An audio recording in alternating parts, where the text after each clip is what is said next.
Hello बच्चों, let's read the question.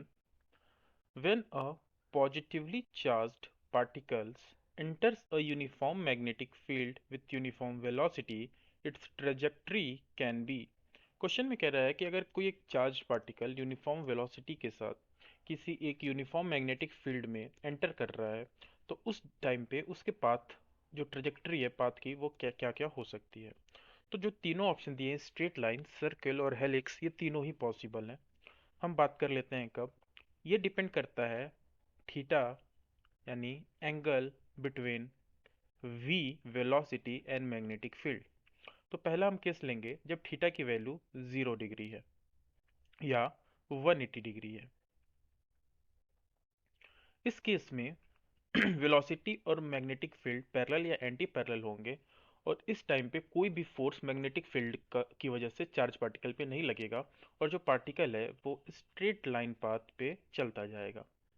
दूसरा case हम लेते हैं जब थीटा की वैल्यू 90 डिग्री है, यानी एक perpendicular magnetic field transverse magnetic field में जब हम मैग्नेटिक चार्ज पार्टिकल को भेजते हैं एट दैट डायरेक्शन, जो पाथ हमको मिलता है वो सर्कुलर पाथ होता है,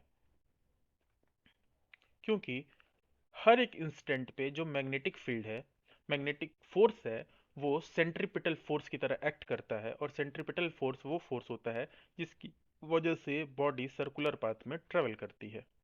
जो चार्ज है वो सर्कुलर पाथ में ट्रेवल करेगा। ठीक है।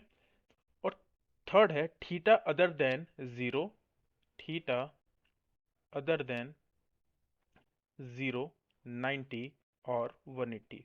इन तीनों के अलावा कोई भी और एंगल होगा तो जो पाथ होगा वो हेलिकल होगा, लाइक दिस, ऐसा।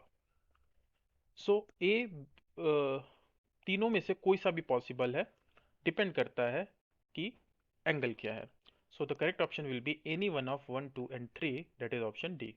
I hope you understood it well. All the best.